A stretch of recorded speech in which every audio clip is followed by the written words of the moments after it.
아브라함과 다윗의 자손 예수 그리스도의 계보라. 아브라함이 이삭을 낳고 이삭은 야곱을 낳고 야곱은 유다와 그의 형제들을 낳고 유다는 다말에게서 페레스와 세라를 낳고 페레스는 헤스론을 낳고 헤스론은 람을 낳고 람은 아미나답을 낳고 아미나답은 나손을 낳고 나손은 살몬을 낳고 살몬은 라합에게서 보아스를 낳고 보아스는 룻에게서 오벳을 낳고 오벳은 이새를 낳고 이새는 다윗 왕을 낳으니라. 다윗은 우리아의 아내에게서 솔로몬을 낳고 솔로몬은 르호보암을 낳고 르호보암은 아비야를 낳고 아비야는 아사를 낳고 아사는 여호사밧을 낳고 여호사밧은 요람을 낳고 요람은 우시아를 낳고 우시아는 요담을 낳고 요담은 아하스를 낳고 아하스는 히스기야를 낳고 히스기야는 므낫세를 낳고 므낫세는 아몬을 낳고 아몬은 요시야를 낳고 바벨론으로 사로잡혀 갈 때의 요시야는 여고냐와 그의 형제들을 낳으니라.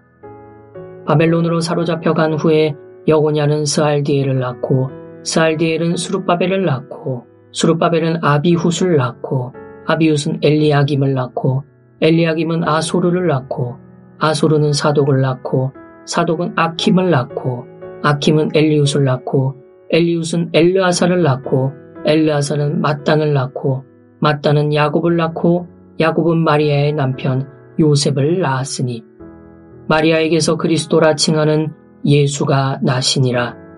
그런즉 모든 대수가 아브라함부터 다윗까지 14대요 다윗부터 바벨론으로 사로잡혀 갈 때까지 14대요 바벨론으로 사로잡혀 간 후부터 그리스도까지 14대더라.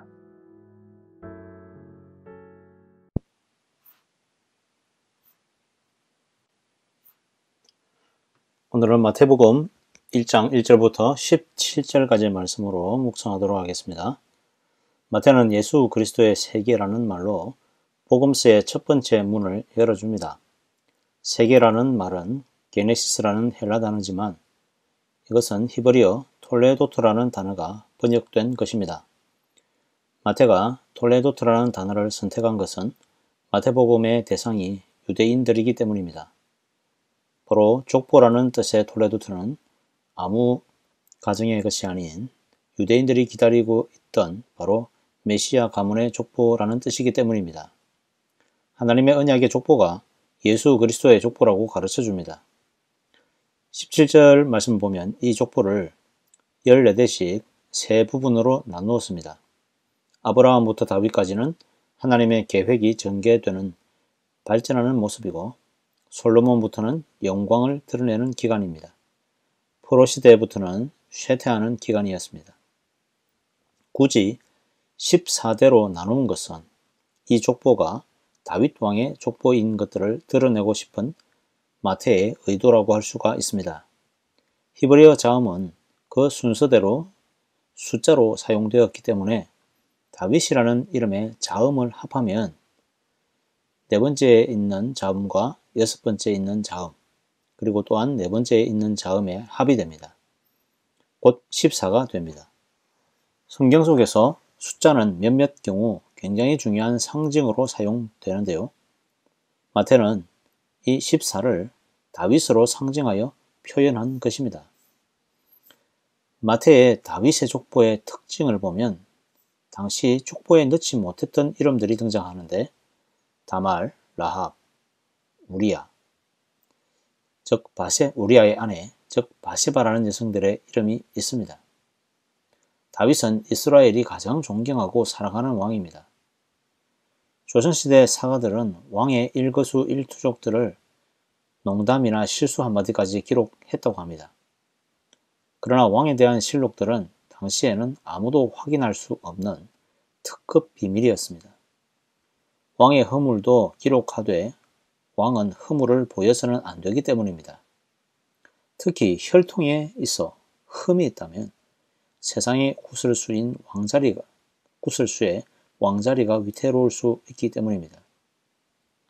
그런데 다윗 왕의 가문에 시아버지와 근친상간을 벌인 다말, 이방의 창녀 라합, 이방 여인 룻, 다윗의 불륜녀였던 바세바가 등장하여서 다윗의 족보에 흠집을 내고 있습니다.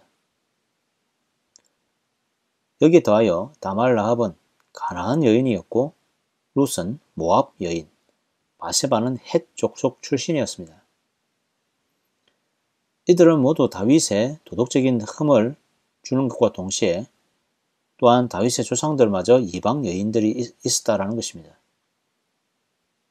틀림없이 이들은 멸시받던 여인들이었습니다. 왜 마태복음의 이 첫 장의 족보에 이런 사람들까지 포함된 것일까요? 마태는 메시아께서 구원할 대상들이 족장이나 영웅들뿐 아니라 이름 없던 여인들과 멸시받던 죄인들도 함께 포함된다라는 사실을 기록하고 있었던 것입니다. 요즘 금수저, 은수저, 흙수저라는 말이 유행처럼 돌고 있습니다. 이 땅의 삶이 어떤 숟가락을 물고 나왔느냐, 즉 태생에서 부모가 누구냐에 따라서 인생이 좌우된다라는 것입니다. 태어나 보니 재벌집 딸이더라, 태어나 보니 유명한 아들이더라, 유명한 사람 아들이더라 하면서 타인의 태생을 부러워하고 자신의 태생을 아쉬워하거나 저주하기까지 합니다. 어떤 집안이냐가 중요했던 시대가 있었습니다. 그러나 이제는 어떤 사람이냐가 더 중요한 부분일 것입니다. 집안이나 족보가 자신을 빛내주지 않기 때문이죠. 부모와 자신의 인생을 분리하고 독립해야 합니다. 전도서를 보면 인생 가운데 각자에게 주어진 것들이 다 다르다고 합니다. 그러나 강한 자라고 해서 꼭 이기는 것이 아니고 먼저 출발했다고 해서 승리하는 것이 아니다라고 합니다. 그것이 인생이란 것이죠. 자신이 부자이지만 그 부를 누리는 이들은 따로 있을 수 있다고 합니다. 인생에게 주어진 시간과 물질은 죽음이라는 시간의 한계 앞에 있습니다. 아마도 우리는 모두가 다 서로 다르게 때로는 불공평하게 태어났을 수 있습니다. 그럼에도 불구하고 우리 모든 사람은 공평하게 떠나갑니다. 이것이 하나님의 법칙입니다. 그래서 지금 나에게 주어진 것으로 만족하며 기뻐하며 선을 행하는 것이 인생의 낙이며 하나님의 선물이라고 전도서는 가르쳐줍니다. 그리고 내 젊은 날이 속히 갈 것이니 그 젊음이 사라지기 전에 죽음을 만나기 전에 너의 창조주를 기억하라 라고 전도자는 가르쳐줍니다. 성도 여러분, 여러분은 어떤 족보를 원하십니까? 성공한 사업가, 정치가, 의사, 연예인, 축구선수? 아마도 각자에게 주어진 재능들로 족보들이 채워져 갈 것입니다. 그런데 성도님의 가정과 족보에 예수 그리스도를 기다리는 발자취는 있습니까? 믿음의 사람들의 족보가 있습니까? 다윗의 족보가 메시아를 기다리고 준비한 족보였던 것처럼 이제 우리의 현재와 미래의 족보도 이 세상의 영광을 넘어서서 장차 오실 예수 그리스도를 기다리는 족보들로 가득하게 신앙의 족보들로 채워지시기를 가득하게 소망합니다. 아멘. 기도하겠습니다. 하나님 아버지 감사합니다. 오늘 우리에게 하나님의 은혜를 주시니 감사합니다. 과거의 영광, 현재의 영광, 미래의 영광을 위해서 우리는 끊임없이 달려가지만 그러나 인생 가운데 찾아오는 너무나 큰 허무함들을 느끼게 되고 인생에 있어서 불합리함과 불공평함도 느끼게 됩니다. 그래서 내 인생은 왜 이렇게 되었을까 스스로를 자책하며 부모를 자책하며 자신의 조상들을 자책하기까지 합니다. 그러나 하나님, 우리의 인생을 주신 그 하나님의 뜻을 더욱더 깊이 생각하는 우리 자신 되게 해주시고 내게 주신 것들에 만족하며 감사하며 지금보다 더 나은 내일을 위하여서 우리가 더욱더 힘있게 살아갈 수 있도록 주님 인도하여 주시옵소서. 무엇보다도 우리의 생애가 한계가 있다는 사실을 겸손하게 인정하고 예수 그리스도를 만날 날을 기다리며 주님을 기다리는 우리 자신 될 수 있도록 주님 붙잡아 주시길 간절히 소망합니다. 무엇보다도 믿음의 등불을 준비하는 우리 성도 될 수 있도록 주님 축복하여 주시옵소서.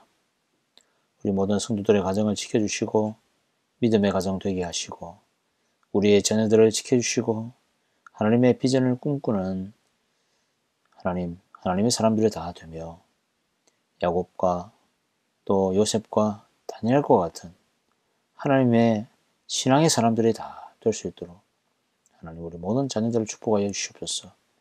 우리 밴쿠버 성산교회를 사랑하여 주시고 올해는 더욱더 힘있게 주의 복음의 말씀을 전하는 우리 성산교회 될 수 있도록 주님 축복하여 주시옵소서. 이 땅 가운데 여러 가지 재난으로 인하여서 건강의 이상으로 인하여서 죽음으로 인하여서 전쟁으로 인하여서 기근으로 인하여서 참으로 고통받는 많은 사람들이 있사오니 하나님께서 이들을 위로하여 주시고 회복시켜 주시고 구원하여 주시기를 간절히 소망합니다. 오늘 하루도 다시 오실 예수님을 기다리며 주의 길을 걸어가는 우리 모든 밴쿠버 성산교회 성도 될 수 있도록 축복하여 주시옵소서. 예수님의 이름으로 기도드립니다. 아멘.